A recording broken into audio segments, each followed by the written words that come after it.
संत पेतरुस का दूसरा पत्र अध्याय 3। प्रभु का पुनरागमन। प्रिय भाइयों, मैं आप लोगों को दूसरी बार पत्र लिख रहा हूँ। इन पत्रों में मैं कुछ बातों का स्मरण दिलाकर आप लोगों का सद्बुद्धि को जीवित रखना चाहता हूँ। आप लोग पवित्र नबियों की भविष्यवाणियों और अपने प्रेरितों द्वारा प्रदत्त प्रभु एवं मुक्तिदाता की आज्ञा याद रखें।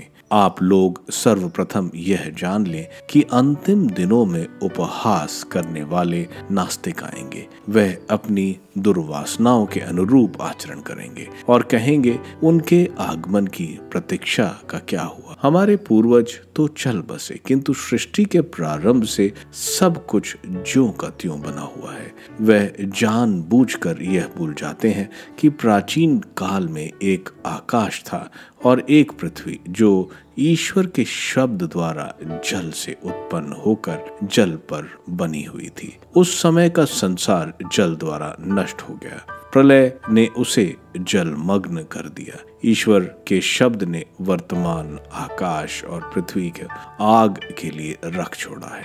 उन्हें न्याय दिवस तक के लिए रख छोड़ा गया है। उस दिन विधर्मी मनुष्यों का विनाश किया जाएगा। प्यारे भाइयों, यह बात अवश्य याद रखें कि प्रभु की दृष्टि में एक दिन 1000 वर्ष के समान है और 1000 वर्ष एक दिन के समान। प्रभु अपनी प्रतिज्ञाएं पूरी करने में विलंब नहीं करता, जैसा कि कुछ लोग समझते हैं, किंतु वह आप लोगों के प्रति सहनशील है और यह चाहता है कि किसी का सर्वनाश नहीं हो, बल्कि सब के सब पश्चाताप करें। प्रभु का दिन चोर की तरह आएगा। उस दिन आकाश गरजता हुआ विलीन हो जाएगा, मूल तत्व जलकर पिघल जाएंगे और पृथ्वी तथा उस पर जो कुछ है वह सब भस्म हो जाएगा। यदि यह सब इस प्रकार नष्ट होने को है, तो आप लोगों के चाहिए कि पवित्र तथा भक्तिपूर्ण जीवन व्यतीत करें और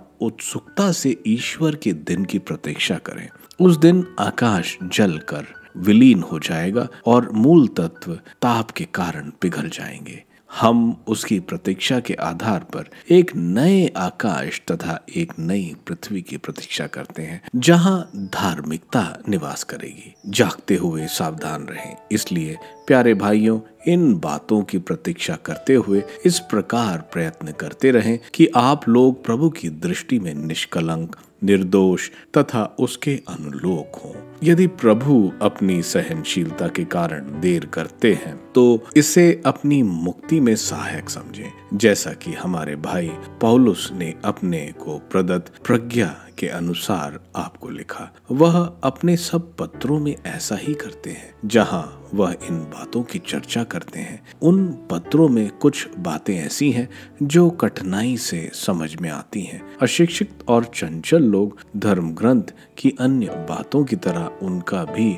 गलत अर्थ लगाते और इस प्रकार अपना सत्यानाश करते हैं। उपसंहार।